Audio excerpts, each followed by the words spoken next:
오늘 우리에게 주신 하나님의 말씀은 로마서 14장 18절에서 23절입니다. 찾으신 후 저와 여러분이 한 절씩 교독하신 후 마지막 절은 다 함께 합독하시겠습니다. 로마서 14장 18절에서 23절입니다. 신약 259페이지입니다. 이로써 그리스도를 섬기는 자는 하나님을 기쁘시게 하며 사람에게도 칭찬을 받느니라. 그러므로 우리가 화평의 일과 서로 적을 세우는 일을 힘쓰나니 음식으로 말미암아 하나님의 사업을 무너지게 하지 말라. 만물이 다 깨끗하되 거리낌으로 먹는 사람에게는 악한 것이라. 고기도 먹지 아니하고 포도주도 마시지 아니하고 무엇이든지 내 형제로 거리끼게 하는 일을 아니함이 아름다우니라. 내게 있는 믿음을 하나님 앞에서 스스로 가지고 있으라. 자기가 옳다 하는 바로 자기를 정죄하지 아니하는 자는 복이 있도다. 의심하고 먹는 자는 정죄되었나니 이는 믿음을 따라 하지 아니하였기 때문이라. 믿음을 따라 하지 아니하는 것은 다 죄니라. 아멘. 내게 있는 믿음을 하나님 앞에서 스스로 가지고 있으라. 자기가 옳다 하는 바로 자기를 정죄하지 아니하는 자는 복이 있도다. 아멘. 오늘 좀 전에 읽으신 22절 말씀입니다. 우리의 믿음을, 내가 가지고 있는 믿음을 너무 떠벌리지 말고, 내가 갖고 있는 믿음을 너무 드러내지 말고, 내 믿음대로 요구하지 말고 이 믿음을 하나님 앞에 스스로 가지고 있어라. 자기가 옳다고 하는 그 생각 때문에 끝내는 그것이 자기가 자기를 정죄하는지 않는 자, 내가 옳다는 것, 다른 것이 틀렸다는 그 생각 때문에 자기를 정죄하지 않는 그 사람이 복이 있다고 말씀합니다. 이 말씀은 로마서 14장 전체의 결론의 한 부분이고 22절과 23절 두 절 말씀은 바로 오늘 우리가 보는 이 마지막 이 두 절 말씀이 될 텐데요. 로마서 14장 전체 지금까지 나눴던 말씀의 총 결론이었고, 또 이 말씀은 일찍이 제가 로마서 14장을 시작하면서 여러분과 함께 나눈 기억이 납니다.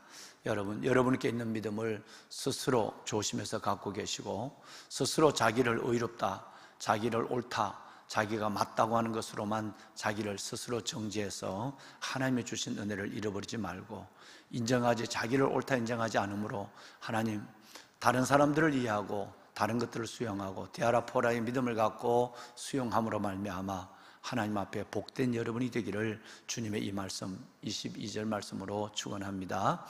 아멘. 아담 컴플렉스라고 하는 말이 있습니다. 아담 컴플렉스는 뭐냐 하면 아담이 가졌던 그 컴플렉스인데, 다른 말로는 그 하나의 컴플렉스예요.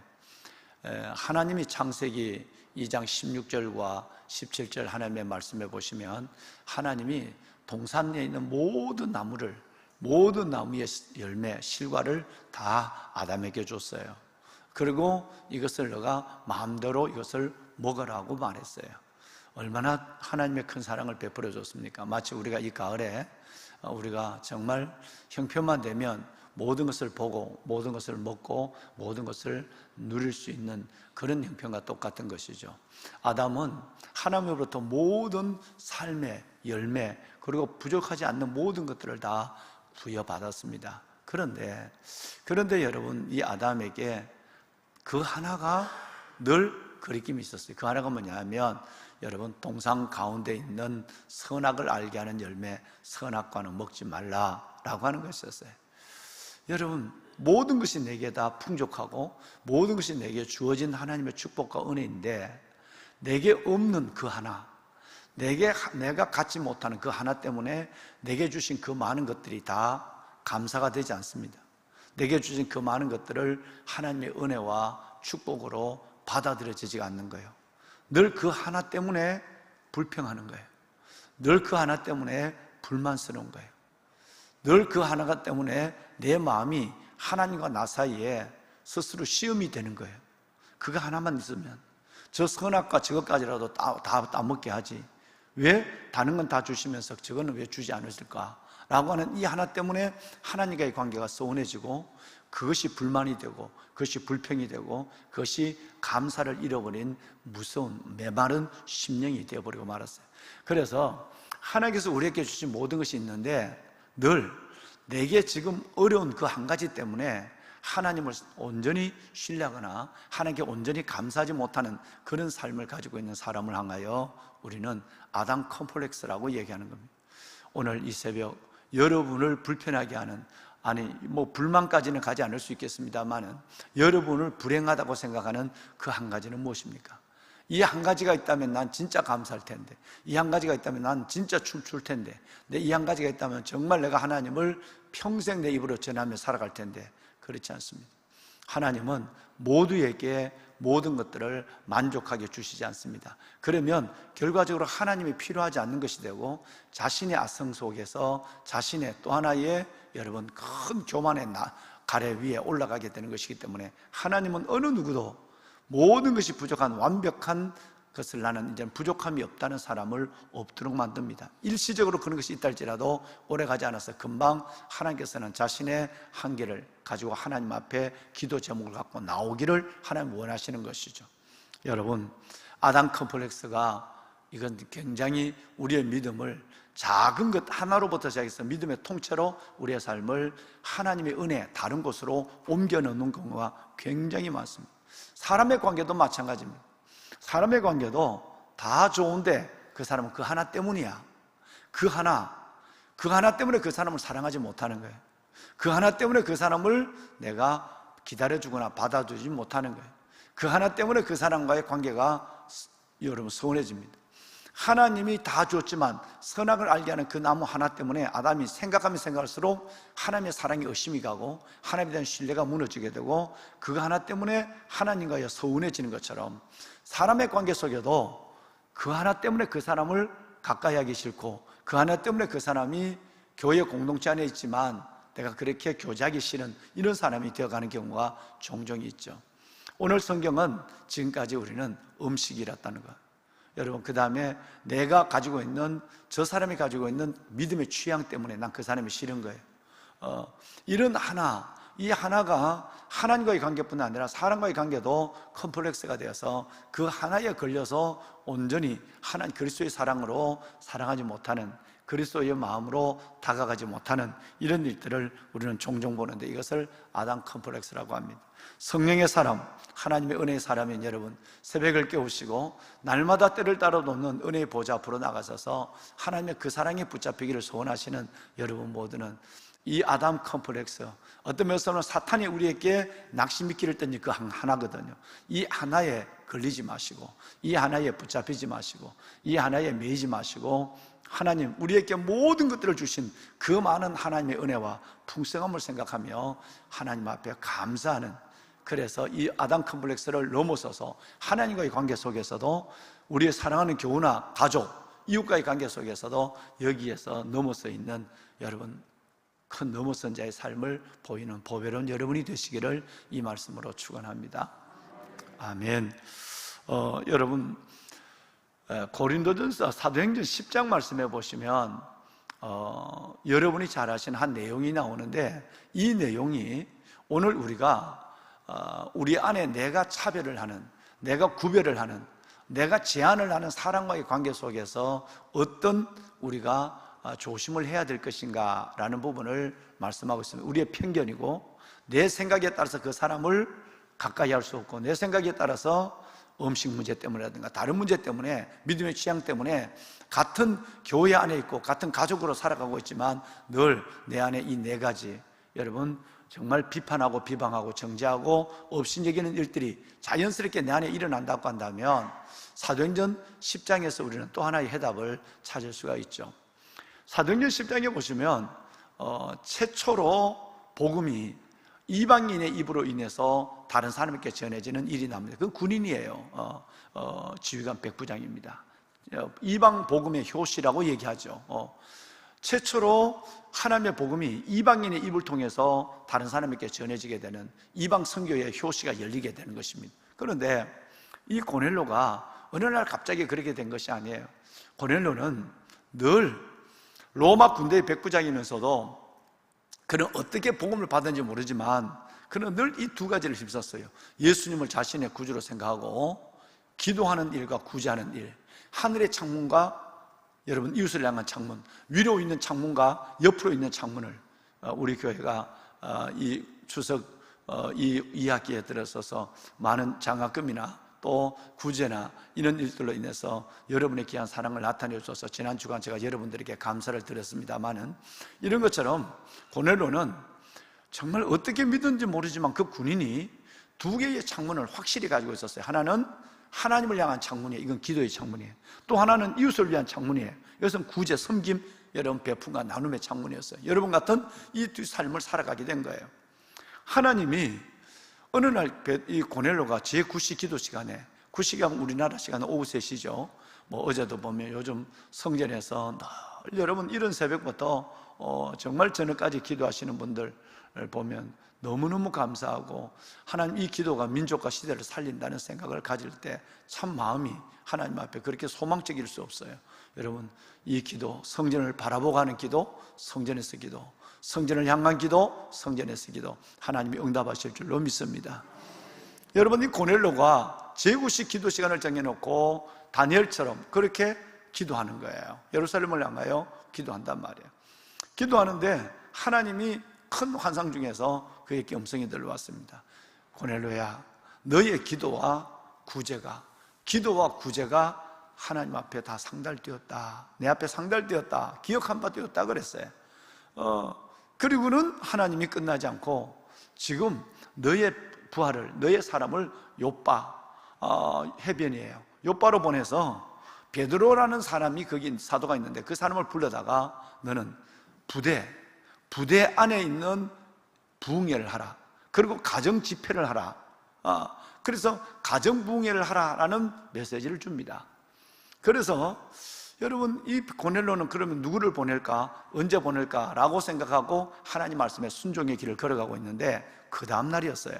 그 다음 날, 이번에는 요바에 있는 베드로가 옥상에 올라가서 기도합니다. 그 기도 시간은 제6시였어요.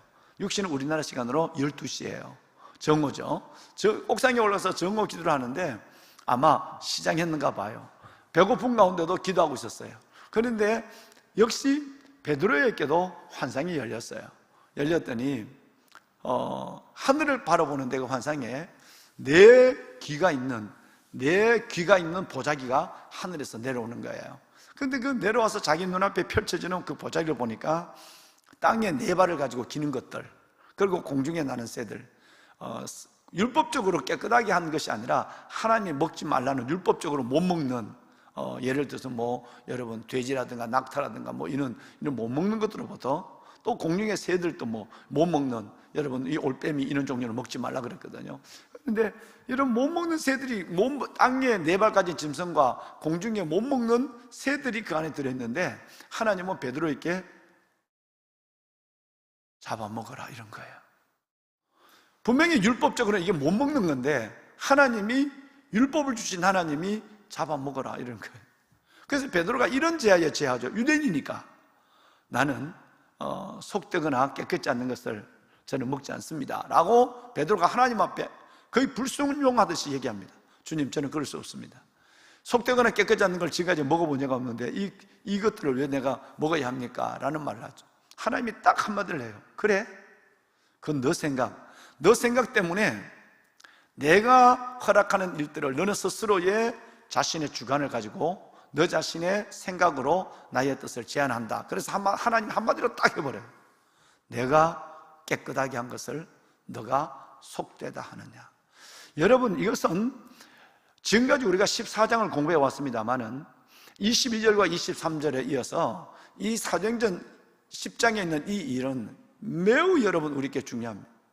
우리가 얼마나 이런 일들을 자연스럽게 하나님 앞에 저 싫습니다, 저는 저 사람이 속돼요, 저는 저 사람이 마음에 안 들어요, 부정해요, 깨끗지 않아요, 나는 깨끗하고 다른 사람들은 그가 하는 것, 즉 비방과 비판과 정죄와 업신여김을 우리가 할 때에 이 말씀을 반드시 생각해야 될 중요한 말씀이에요.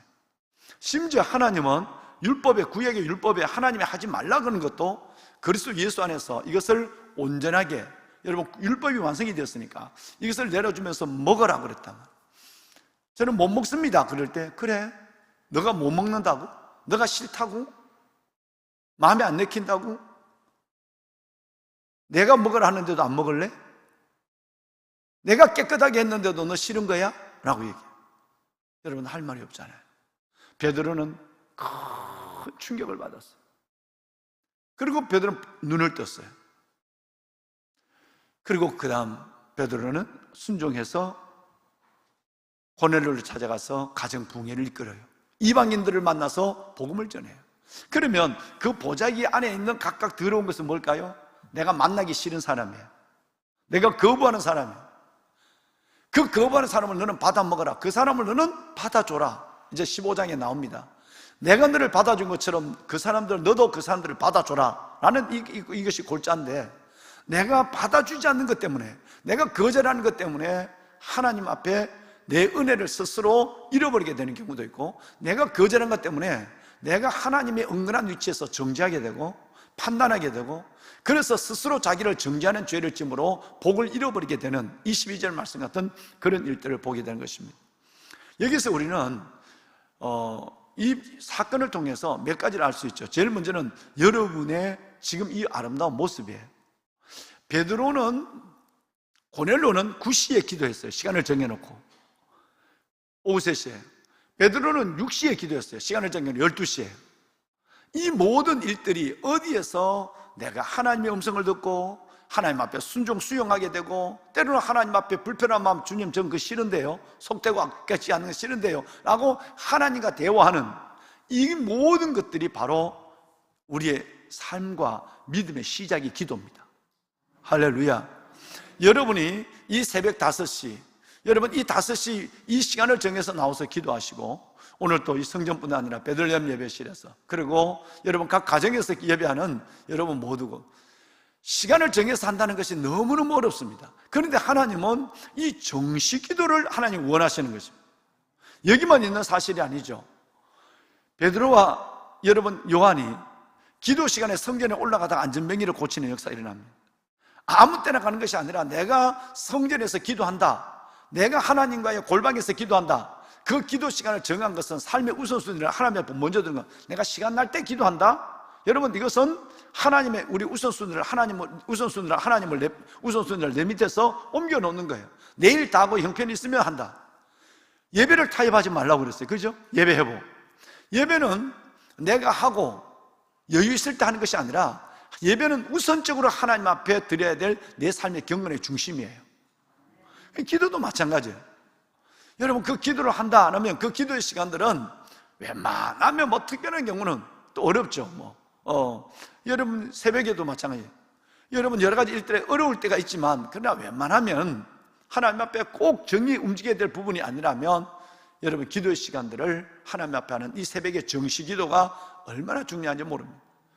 다 하나님의 크고 놀라운 환상과 기적과 기사는 사도행전에 49가지의 기적이 나오는데, 그 49가지의 기적 중에 상당한 부분이 내 의지에 이끌려가는 것이 아니라 성령의 통제와 인도하심 속에 자기를 맡길 때 하나님이 일어나는 기적이었어요. 49가지거든요.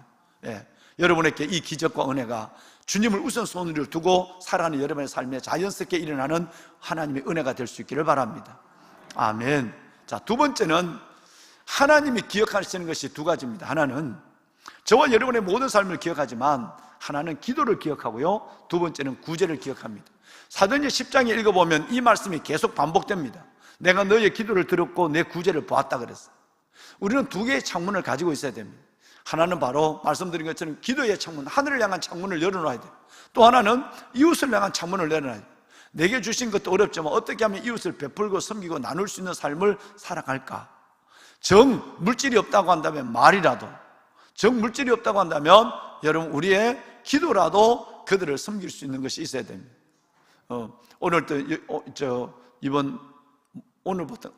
어제부터인가요? 토요일 날 이제 전체가 움직여진다. 우리 어느 분이 정말 필요한 분들, 너무너무 어려운 사람들을 위해서 한 12가정 해서 명절 음식을 만들어 주시는 거예요. 12가정. 여러분, 자녀가 있어도 자녀를 만나지 못하고, 정말 어려운 이 가정들 12가정 내가 많이 섬겨야 되는데 못 섬기니까 12가정만 거기에서, 그래서 다 부침개를 하고, 손수로 부침개를 하고, 다 여러분 이 명절 음식을 만들어서 가장 어렵고 힘든 우리 분들에게 12가정에만 이것을 좀 전해주라. 여러분, 기도가 절로 되죠. 그죠? 명절에 다 바쁜데, 그것도 한 가정이 아니라 12가정에 여러분 밑반찬과 12가정에 부침개까지 다 해서 그걸 12가정이 하는데, 이걸 좀 어떻게 우리 교구 목사님들 또 목양사역자분들, 교구장님들 늘 수고하시지만 그들을 통해서 정말 이 외롭고 어려운 추석을 보내는 그분들에게 필요한 걸 좀 전해주라. 자기 이름을 내지 말고. 얼마나 감사한지 알 수가 없어요. 여러분, 우리 할 수 있을 때 합시다. 정말 기도도 할 수 있을 때 하는 거고요. 어느 순간 되면 여러분, 외적인 형편, 성전의 문이 닫혀서 지금처럼 예배하지 못하는, 어제도 제가 2시간 반 동안 7시 반부터 10시까지 제가 전화를 했는데요, 2시간 반 동안 각 교구 보고서, 목양사역자분들 또 교구장 보고서를 보면서 우리 또 목사님들 또 보면서 기도하고 전하고 기도하고 2시간 반이었어요. 아주 제가 거의 10시 10분에 이 본당에 들어왔는데 기도가 안 될 정도로 피곤한 거 쓰러졌어요. 어제 아침에 자고 나니까 우리 집사람이 없어졌어요. 휴거를 했더라고요. 보니까 저쪽 방에 가 있어요. 너무 피곤하니까 코를 그냥 너무너무 골고 자니까 옆에서 이제 도저히 잠을 못 자겠더라고요. 그래서 아주 피난을 가버렸어요. 여러분, 그런데 내가 어제 그 전화를 하면서 어떤 분은 이제 그 몸이 아프신 분들도 있고 어떤 분은 너무너무 어려운 분들도 있고, 그러니까 전화만 한다면 몇 가정 하면 되죠. 그런데 한참 전화를 일단 기도하고, 그리고 한 번은 또 전화하고, 또 전화를 끊하고 또 기도하고, 이러니까 진도가 안 나가는 거예요. 그러니까 12교구에 있는 형편들을 돌아보는데 아직도 전화 못한 분들은 다 9시 40분 이후로는 전화를 안 하거든요. 그거 전화하면 안 되니까. 그래서 딱 보면 그 못하는 분들은 또 적어놨단 말이에요. 여러분, 정말 문제는 하나님 앞에 우리가 드리는 이 기도에 대한 부분에 대해서는 하나님이 어떤 부분이든지 응답한다고 하는 확신이 있는 거예요. 여러분, 멀리서 이걸 원격 조정도 있잖아요. 멀리서 우리 여러분들이 구역장님들이 구역 식구들을 위해서 기도해주고, 교구장님들이 바리바리 그냥 그렇게 그냥 교구 목양사역자분들이 그냥 그렇게 헌신하며 다니시는 여러분, 이런 일들, 하나님은 두 가지를 다 보는 거예요. 그 목양의 사역 속에서 첫째는 그 영혼을 위해서 기도하는 기도, 또 하나는 그들을 찾아서 섬기는 베품, 이 두 가지가 하나님 앞에 상달되고 기도하는 거예요. 담임 목사야, 그냥 기도하는 이분들로 기도한 거 없지만 각 교구에 있는 목사님들과 교구장님들과 그 목양사역자분들과 구역장님들, 이런 분들이 하나님 앞에 영혼을 섬기는 것들은 하나님이 다 기억합니다. 할 수 있을 때 해야 돼요. 이거 못할 때 있습니다. 정말 얼마까지 할지는 저분만 아는 거예요. 어느 순간 되면 내가 아파도 못하고요, 내가 어려워도 못하는 거예요. 그러니까 할 수 있을 때 우리 기쁨으로 하나님의 일을 감당하는 저와 여러분이 되었으면 좋겠어요. 아멘. 자, 보배로운 여러분, 안디옥 교회에 발생한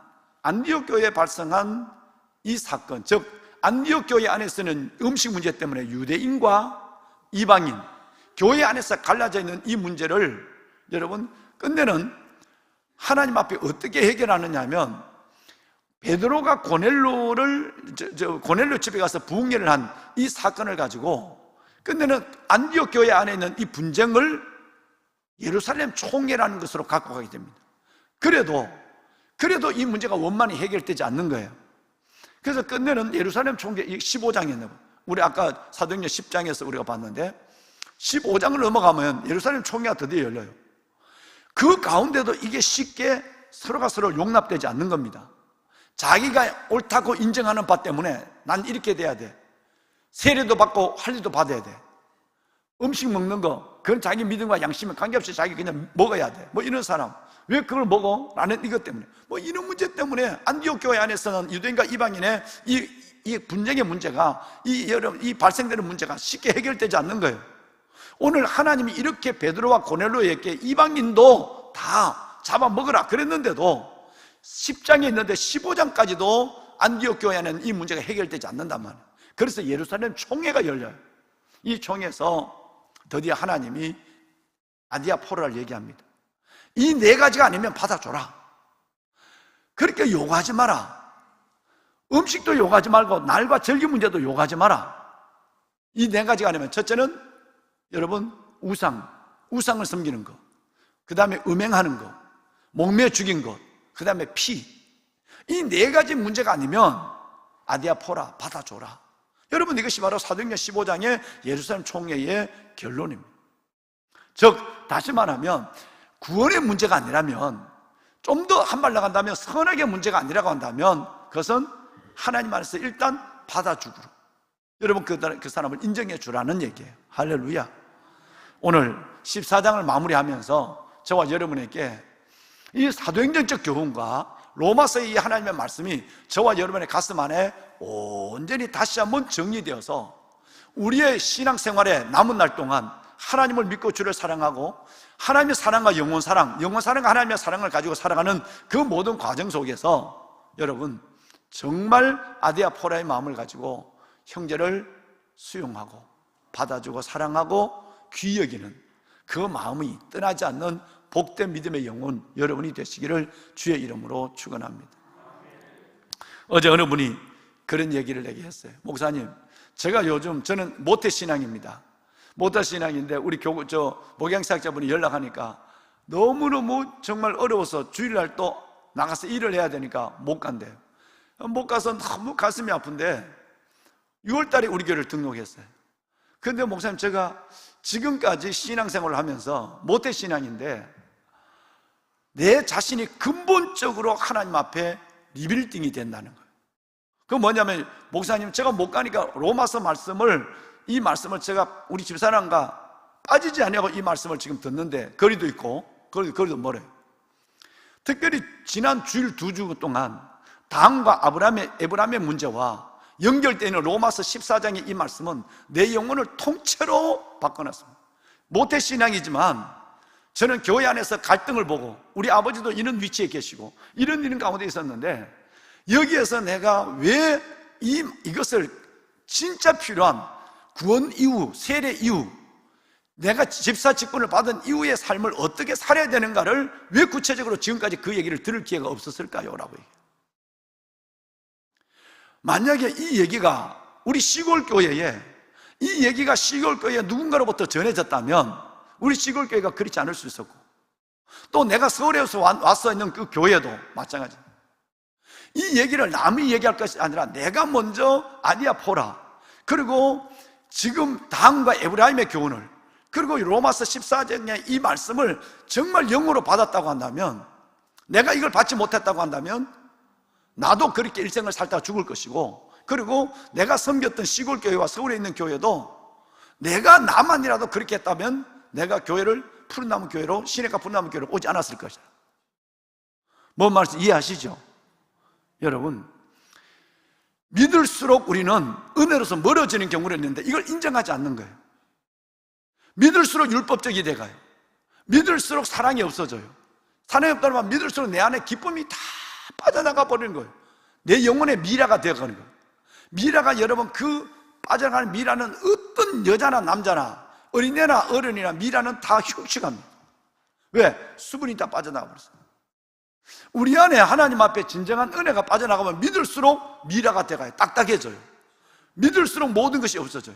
은혜가 나를 지배하는 기쁨이 아니라 율법이 나를 지배하는 거니까 여러분, 그것을 정지하고 비판하고 비방하고 업신적인 일 속에서 하나님의 주는 의와 평강과 희락이 빠져나가는 거예요. 그러므로 우리는 이 척도가 두 가지라고 그랬잖아요. 그죠? 우리 안에 의와 평강과 희락이 있느냐, 그리스도의 의와 그리고 하나님의 주신 평강과 그리고 여러분 내 안에 기쁨이 있느냐, 이게 없다고 한다면 하루에 별을 몇 개 따오는 큰 일을 한다 할지라도 의미 없다고 말씀을 드렸거든. 보배는 여러분 또 하나 뭘까요? 우리에게 하나님을 기쁘시게 하고 사람을 칭찬받는 믿음으로 내가 서 있느냐.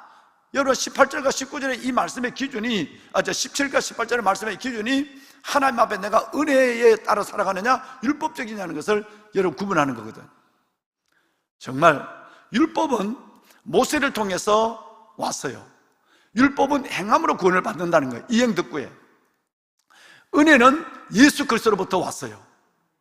그래서 여러분 이것은 믿음으로 구원받는 거예요. 할렐루야. 우리는 율법의 시대를 지나왔고 구약을 넘어서 우리는 예수 그리스도로부터 온 은혜를 가지고 살아가는 겁니다. 예수 그리스도가 은혜로 내 같은 죄인을 받아줬다면 나는 아디아포라 정도가 아니라 더 큰 사람도 예수님이 나를 받아준 거 생각하면 일단 받아주고 일단 수용하고 내가 그를 위해서 기도하고 내가 그 공동체 안에서 내가 할 수 있는 일이 뭔가를 생각하는 사람이 예수 그리스도가 나를 위해서 죽으신 목적이에요. 이걸 해야 된다는 거예요. 이걸 안 하고 서로가 정죄한 거 틀렸다고 말하고 잘못됐다고 말하는 것만 하는 거예요. 그러니까 여러분 자신에게도 의의가 없어요. 평강이 없어요. 기쁨이 없어요.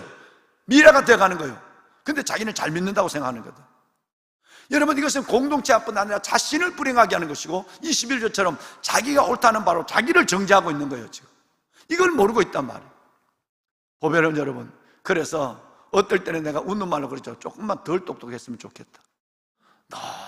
너무 똑똑해서 자기밖에 없는 거예요. 그러다 보니까 하나님도 어찌할 수 없는 거예요. 하나님 어쩔 수 없는 거예요. 그 벽 안에 하나님도 통제하지 않는 거예요. 대부분 맞아요. 그 말이 맞아요. 맞는 것을 덕스럽게 해야 되고요, 맞는 말을, 옳은 말을 여러분 지혜롭게 해야 돼요. 뿐만 아니라 그 일을 기다려주고 일단 사랑해놓고 하는 거예요. 사랑을 가지고 하는 거예요. 그러면 거기에 굉장한 지혜가 생기고 여유가 생기는 것입니다. 여러분, 믿음을 따라 하지 않는 모든 것이 죄다 라는 이 마지막 절 말씀을 보고 마치겠습니다. 여러분, 믿음을 하지 않는 모든 것이 죄니라 23절의 말씀이 그렇게 되어 있죠. 믿음을 하지 않는 모든 것이 죄라는 말은 다른 말로 아주 쉽습니다. 은혜를 하는 것만 은혜가 된다 이 말이에요. 여러분, 오직 뭘 하든지 무슨 말씀을 하든지 무엇을 삶을 살아가든지 믿음 다른 말로는 은혜입니다. 은혜로 하지 않는 것은 죄입니다. 여러분 뭘 하든지 지금 이게 은혜가 되는가 안 되는가는 너무너무 잘 알아요. 왜냐하면 여러분들은 성령의 사람이기 때문에 뭔 일을 하는데 그것이 은혜가 안 되는 거는 금방 알아요. 은혜가 안 되는데도 끝까지 고집적으로 하면 이게 죄가 되는 거예요. 아, 은혜가 안 된다면 딱 멈춰야 돼요. 은혜가 되는 일을 생각해야 되는 거예요. 그래서 믿음으로 행하지 않는, 따라하지 않는 모든 것이 죄라 이 말은 은혜로 하는 것만 은혜가 된다 이 말이에요. 여러분, 오직 이 은혜로만 살아가셔야 됩니다. 로마서 1장 17절 말씀은 잘 아시죠?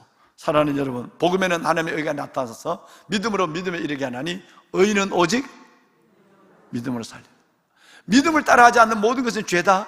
의인은 믿음으로 산다. 이것은 하박국에 나와 있는 말씀인데요, 믿음으로 사는 거예요. 그러니까 은혜를 우리는 오직 은혜 아니면 못 살아. 은혜로만 살아갈 수 있는 존재입니다. 마치 여러분 천수, 내가 제일 좋아하는 한문 중에 하나가 천수인데 지금도 내 책상에 천수라고 적혔어요. 하늘이 내려준다는 거예요. 내가 받은 것 중에 하나님 주시지 않는 거 없어요. 모든 것이 하나님이 없으면 나는 아무것도 없는 거예요. 여러분도 마찬가지죠. 우리 모두가 그렇잖아요. 하나님이 그만하면 모두가 끝이에요. 그러니까 천수, 나는 주님이 주신 것만 가지고 살아갑니다. 나는 주님 안에서만 나는 살 수 있습니다. 그래서 천수예요. 어떤 분이 그래요. 목사님 호를 천수라라고. 내가 그냥 천수란 말을 너무 좋아하는. 천수하면 생각나는 것이 천수답이에요. 그죠? 관계수로 된 것이 아니라 천수답. 위에서 물을 주면 그 물에서 밑으로 논으로 여러 논떼기로 계속 내려오는 거예요. 위에서 물이 안 내려오면 윗논에 물이 마르면 밑에 논도 다 물 말라요. 하나님이 은혜를 주지 않으면 우리 모두가 살아갈 수 없어요. 할렐루야. 믿음으로 사는 겁니다. 우리는 은혜로 사는 겁니다. 어떻게 하더라도 이 은혜를 잃어버리지 않는 저와 여러분이 되었으면 좋겠습니다. 따라합시다. 의인은 오직, 나는 오직 믿음으로 은혜로 삽니다. 은혜로 삽니다. 손을 들겠습니다. 예. 의인은 오직 믿음으로 살리라. 하나님, 믿음을 따라 하지 아니하는 모든 것은 다 죄라고 그랬습니다. 은혜를 따라 하는 것만 은혜가 되는 것입니다. 은혜의 감도는 우리 안에 있습니다. 우리가 성령의 사람이기 때문입니다. 이게 은혜가 되느냐 은혜가 안 되느냐는 금방 내가 압니다. 왜? 우리 안에 그분이 계시기 때문에 그렇습니다. 주님, 끝까지 은혜를 따라 살아가게 하여 주옵소서. 사도행전 10장의 사건을 기억하게 하시고 하나님이 깨끗하게 한 것을 내가 싫다고 말하는 자 되지 않게 하여 주옵소서. 하나님의 은혜로 영혼을 바라보고 하나님의 은혜로 사랑하고 하나님의 은혜로 기다려주고 하나님의 은혜로 내가 그 공동체 안에 들어가서 내가 할 수 있는 일을 할 수 있는 아름다운 영혼이 되게 하옵소서. 우리가 주님을 3번 부르고 오늘 이 말씀을 생각하며 로마서 14장 말씀을 가슴으로 정의하도록 하겠습니다. 주님을 3번 부를까요? 주여, 주여, 주여.